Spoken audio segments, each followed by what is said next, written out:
پراسرار برا آدمی۔ یہ کہانی ایک پراسرار برے شخص کے بارے میں ہے جو سمندر کے کنارے ایک پرانے بوسیدہ گھر میں تنہا رہتا تھا، جس کے بارے میں کہا جاتا تھا کہ وہ نہایت مالدار مگر انتہائی خطرناک ہے۔ برا آدمی ایک بہت ہی پرانے ٹوٹے بکھرے گھر میں اکیلا رہتا تھا۔ اس کا گھر سمندر کے کنارے واقع تھا اور اس کے آس پاس بکھرے ہوئے درخت اور جھاڑیاں موجود تھیں۔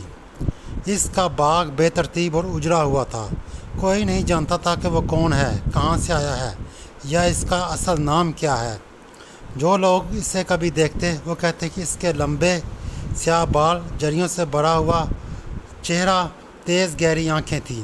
وہ اکثر چھری کے سہارے لنگڑاتا ہوا چلتا نظر آتا تھا۔ قصبے میں یہ افواہیں عام تھی کہ یہ شخص نہایت دولت مند ہے، اس کے گھر میں سونے کی دولت چھپی ہوئی ہے، مگر ساتھ ہی لوگ یہ بھی کہتے تھے کہ اب بہت کمزور ہو چکا ہے، بس ایک برا سا آدمی جو اپنی آخری سانسیں گن رہا ہے۔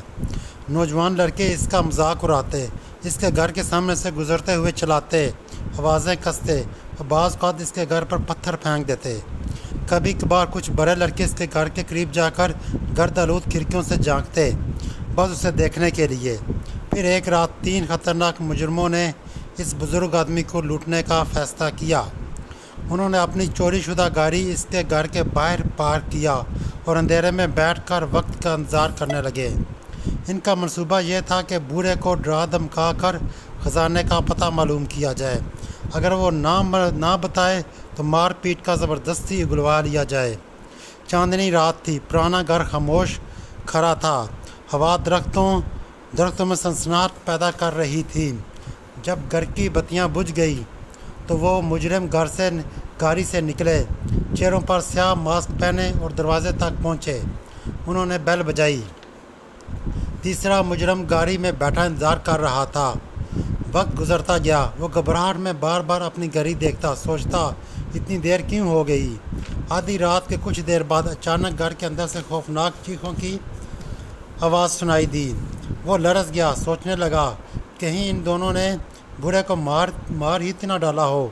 اگر وہ مر گیا تو خزانے کا پتہ کون بتائے گا، پھر ساری رات گھر چھاننا پڑے گا۔ تبھی اسے کسی کے قدموں کی آہٹ سنائی دی، جیسے کوئی گیٹ کا تالا کھول رہا ہو۔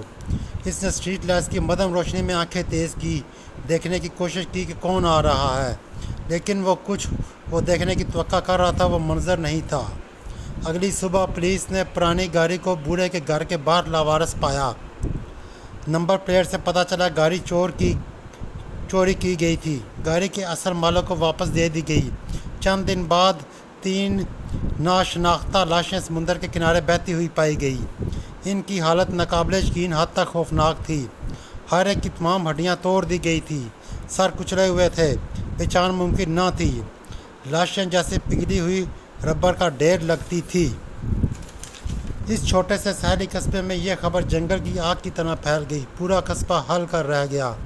کوئی نہیں جانتا تھا کہ وہ 3 لوگ کون تھے، ان کے ساتھ کیا ہوا تھا، مگر ایک بات واضح تھی، وہ برا آدمی تنہا نہیں تھا۔